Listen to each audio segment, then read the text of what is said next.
New York City, West 52nd Street, March 8, 1952, 11:47 p.m.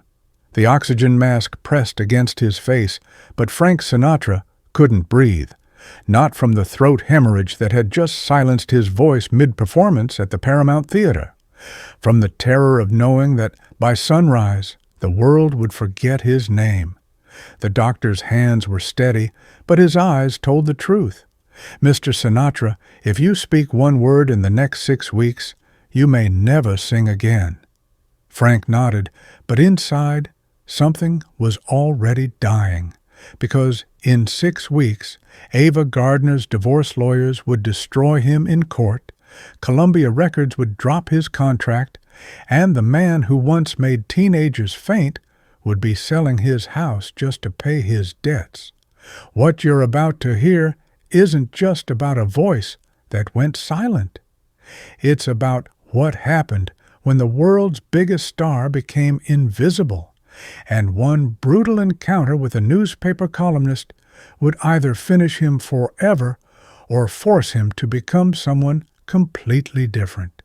A voice can disappear in seconds, but building it back takes blood, and Frank Sinatra was about to learn that the hardest fight isn't climbing to the top. It's clawing your way back when everyone's already written your obituary. The first attack came 36 hours later, not from a doctor or a lawyer, but from the man who'd once called Frank the voice of America. Walter Winchell sat behind his typewriter at the New York Daily Mirror, and his column on March 10, 1952, had 17 million readers. Frank Sinatra's voice cracked last night at the Paramount.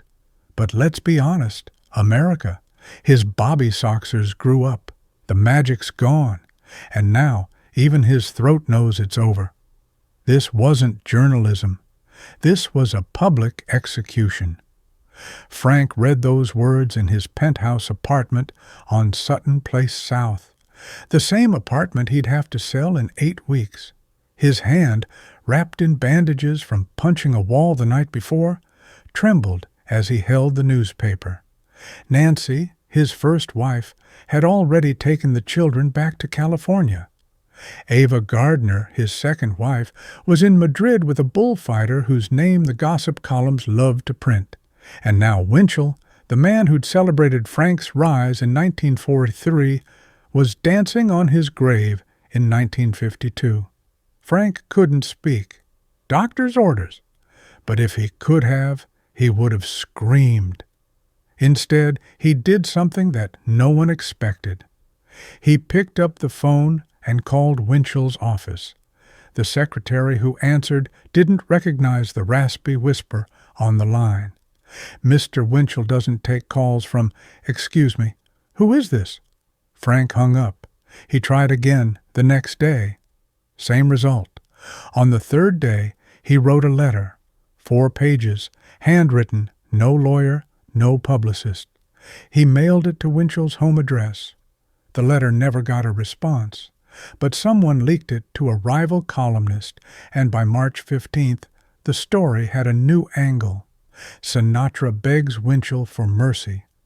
Has the king of swooners become the prince of crawlers?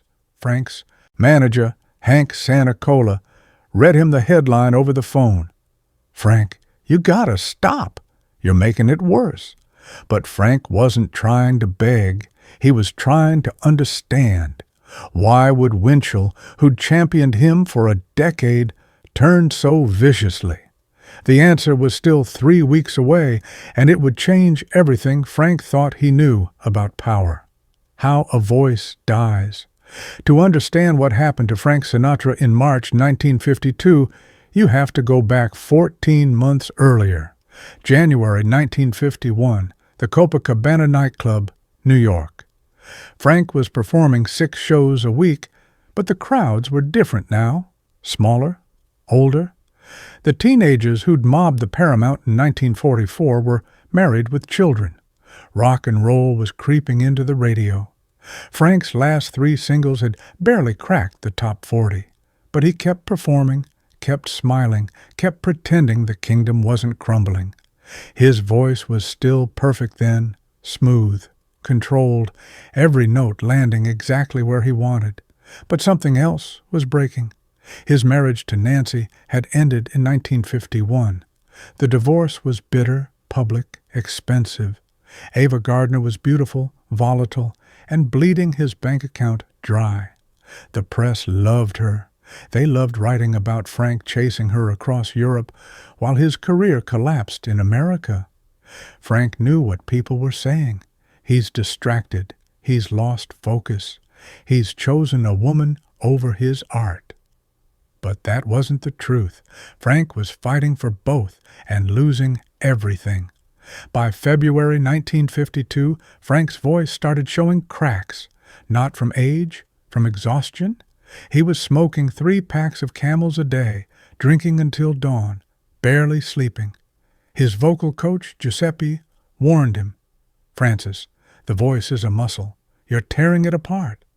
Frank didn't listen. He had bills to pay, a wife to chase, and a career to save.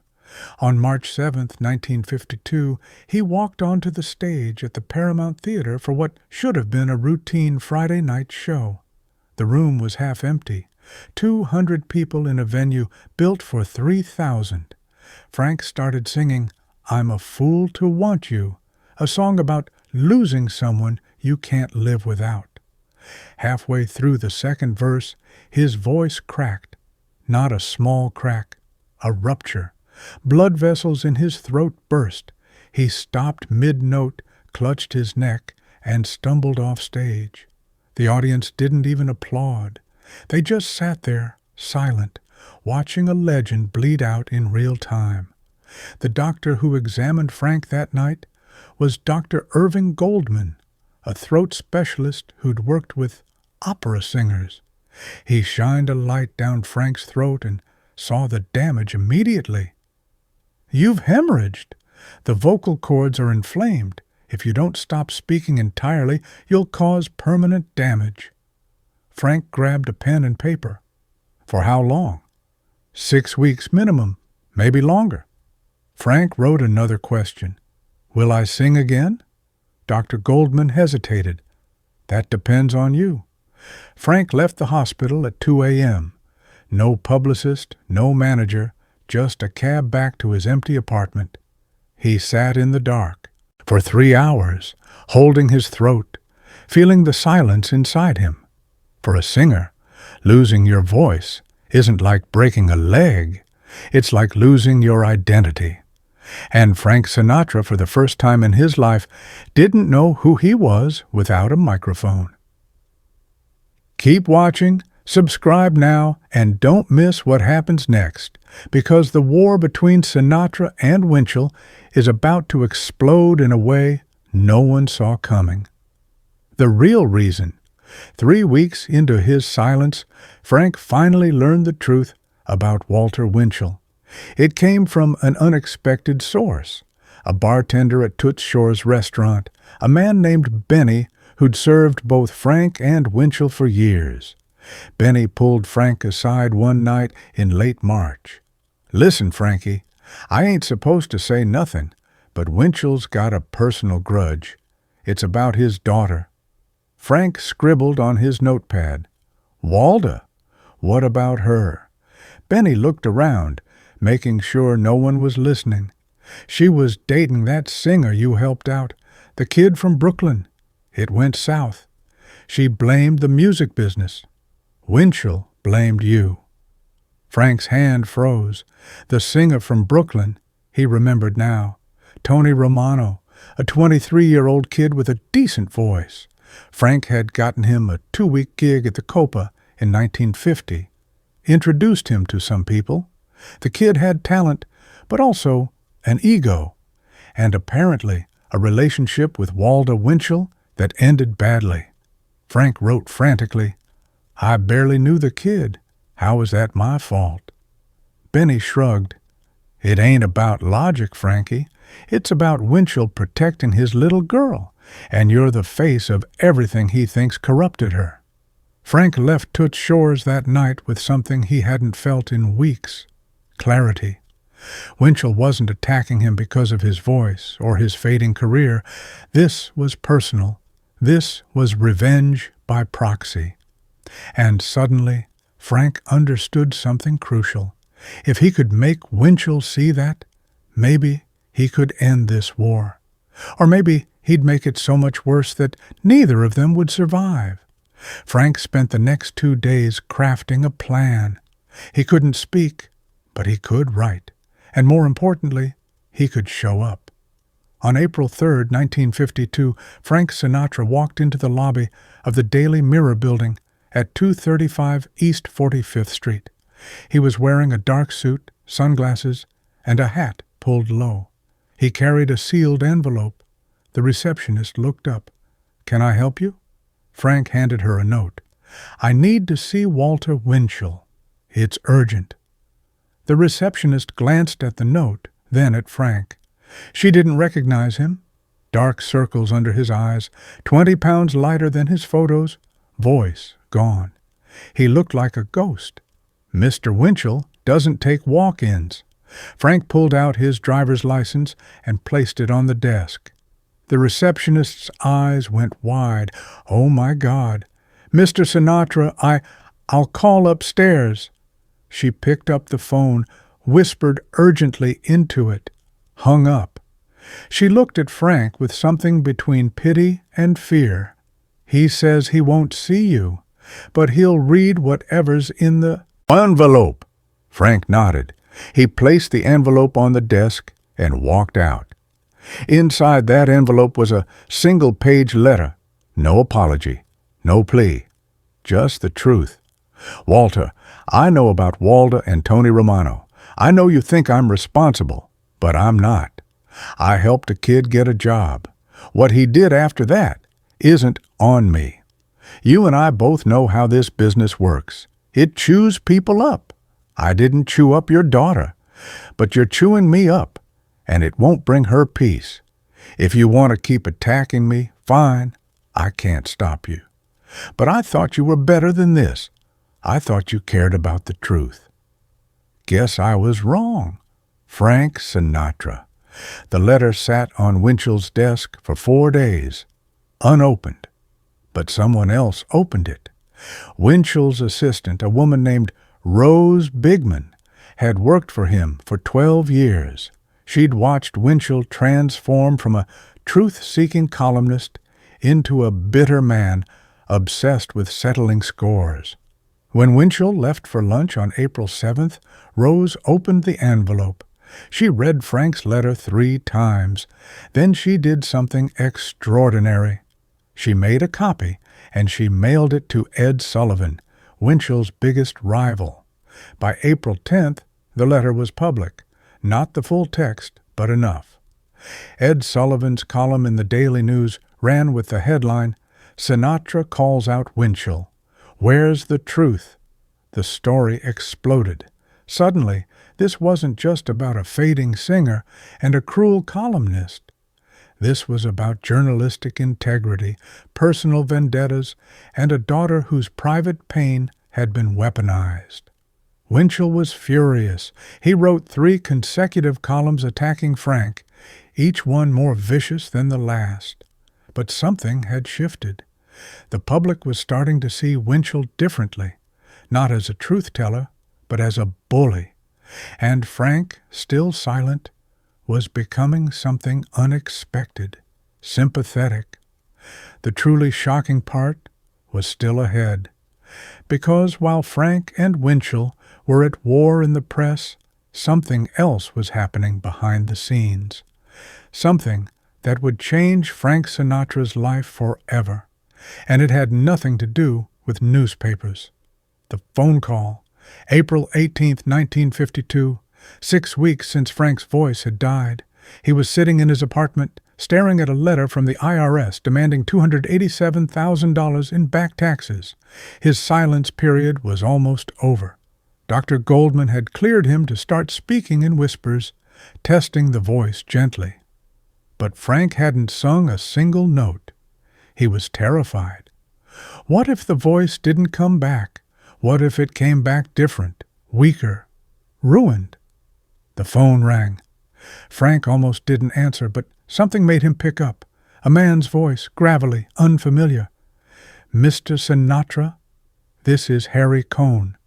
Frank's heart stopped. Harry Cohn, head of Columbia Pictures, one of the most powerful and ruthless men in Hollywood, a man who'd never given Frank the time of day. Frank whispered, careful not to strain. "Yes?" Cohn didn't waste time. "I got a picture. From here to eternity. There's a role. Angelo Maggio, scrappy Italian kid from Brooklyn. I think you'd be perfect." Frank's mind raced. He'd read the book. Maggio was a supporting role, not a lead, but it was a serious dramatic part, a war film, a chance to act, not just sing. He whispered carefully, "I'm interested." Cohn's voice turned cold. "Good, because I'm offering you $8,000.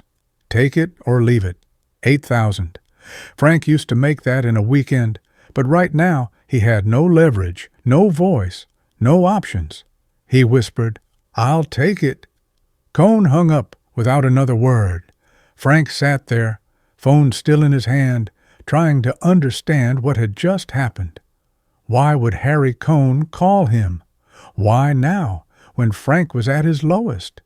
The answer came 2 days later from an unexpected source. Ava Gardner called from Madrid. "Frank, darling, I heard about the movie. That was me. I begged Harry to give you a shot." Frank couldn't believe it. "You what?" Ava's voice was tired. "I know you hate when I interfere, but Francis, you needed this. You needed someone to believe in you when no one else would. So I called in a favor." Frank didn't know whether to be grateful or humiliated. Ava had saved him. The woman everyone blamed for his downfall had just thrown him a lifeline. But there was a cost. The tabloids would have a field day. Ava Gardner pulls strings for washed-up husband. Sinatra gets pity role. Frank didn't care. For the first time in 2 months, he felt something other than despair. He felt possibility. On April 22, 1952, Frank whispered his first full sentence to Dr. Goldman. "How's my voice?" Goldman listened, examining the tone, the strain. "It's fragile, but it's there. You need to be patient." Frank nodded. Patience had never been his strength, but survival was, and right now survival meant rebuilding from nothing. The same day, Walter Winchell published another column, "Sinatra lands movie role. Let's see if he can act better than he sings these days." Frank read it and smiled. Let him write. Let him attack. Because Frank Sinatra had just realized something crucial. Winchell's power came from words, but Frank's power came from performance, and a performance was exactly what he was about to deliver. Turning point. From Here to Eternity began filming in June 1952. Frank showed up to the set 30 pounds lighter than his Hollywood prime, voice still fragile, ego shattered. The other actors, Burt Lancaster, Montgomery Clift, Deborah Kerr, they were at the top of their game. Frank was the wild card, the washed-up singer trying to act. Director Fred Zinnemann pulled Frank aside on the first day. "I'm taking a risk on you, Frank. Don't make me regret it." Frank nodded. He didn't have words. He had work. For the next 8 weeks, Frank Sinatra did something he'd never fully done before. He disappeared into a character. Angelo Maggio wasn't Frank Sinatra. Maggio was smaller, scrappier, more vulnerable. A soldier who refused to break even when the world was beating him down. Frank understood that. He was living it. Every scene, Frank poured everything into it. The anger at Winchell, the humiliation of losing his voice, the fear of never mattering again. All of it went into Maggio. Montgomery Clift, one of the greatest actors of the era, watched Frank work. After a particularly intense scene where Maggio gets beaten by a sadistic sergeant, Clift approached Frank. "That was real. Where'd you learn to act like that?" Frank looked at him, exhausted. "I didn't learn it. I lived it." The film wrapped in August. Frank went back to New York.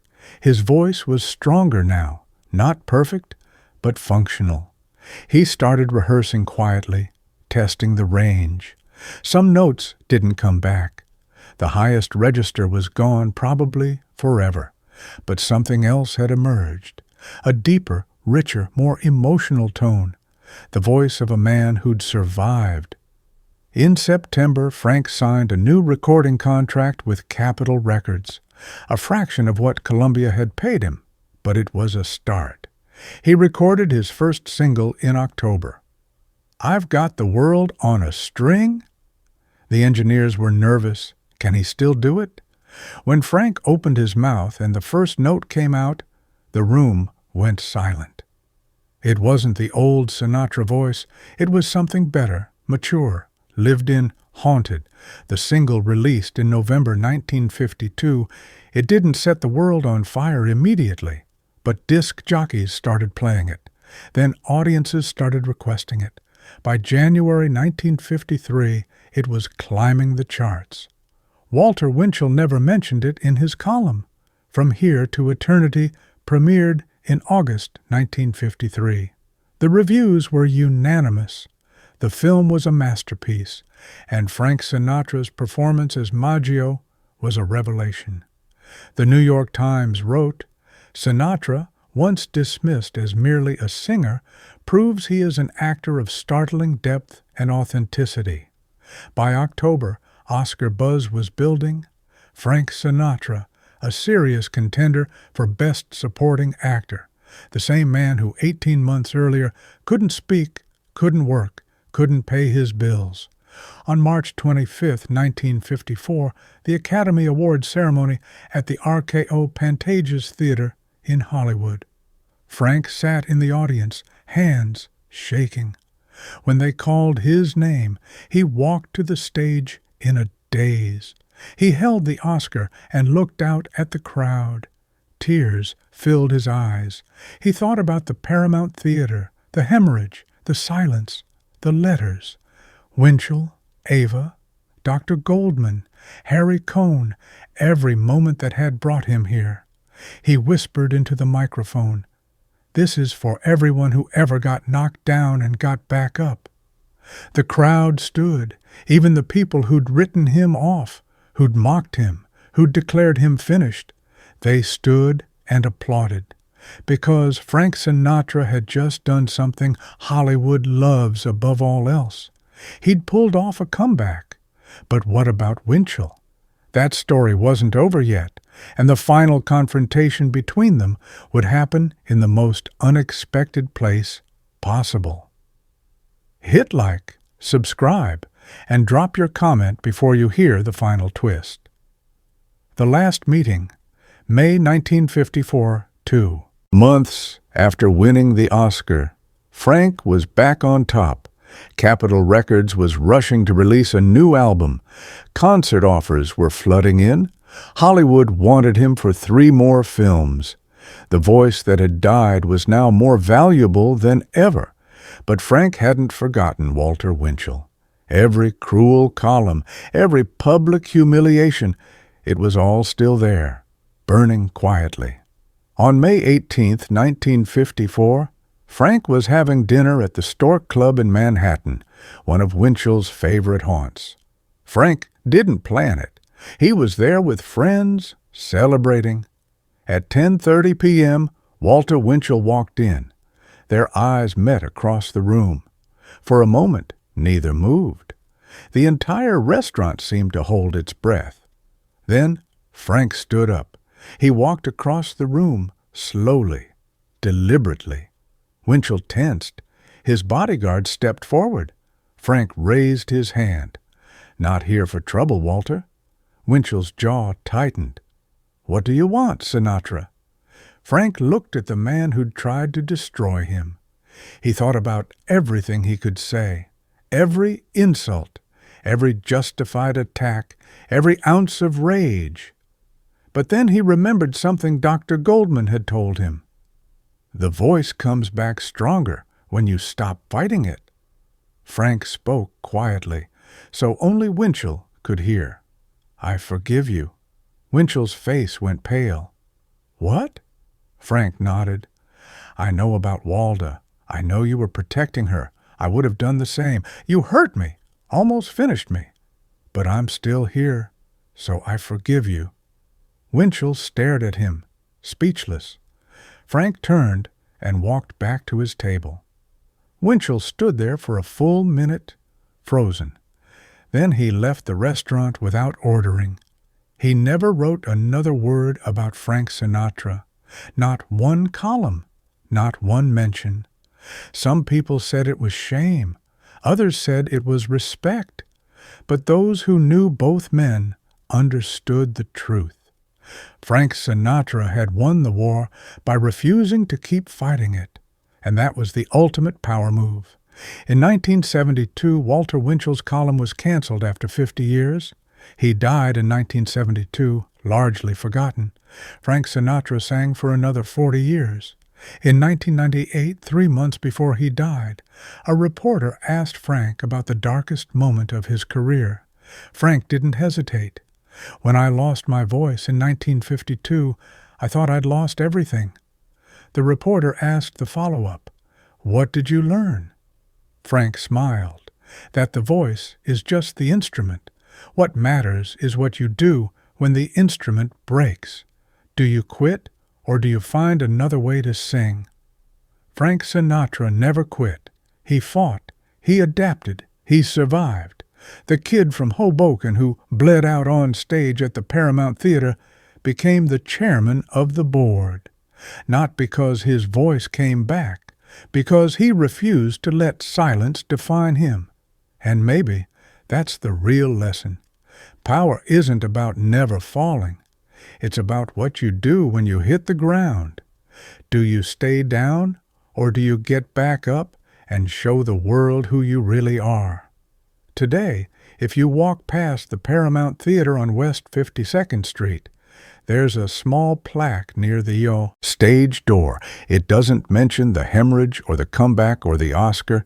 It just says, "Frank Sinatra performed here, 1942-1952, voice of an era." But the people who knew Frank understand what's really written there. It's not about the voice. It's about the fight to keep it alive. And that fight, that refusal to surrender, that's what made Frank Sinatra immortal. Some voices never die. They just learn how to sing differently. And Frank Sinatra's voice, broken and rebuilt, scarred and strengthened, kept singing until the very end. Not because it had to, because it refused to stop. The silence lasted 6 weeks in 1952. The music lasted a lifetime. And somewhere in that math is everything you need to know about survival, resilience, and the cost of coming back from the edge. Frank Sinatra paid that cost. And when he opened his mouth again, the whole world listened.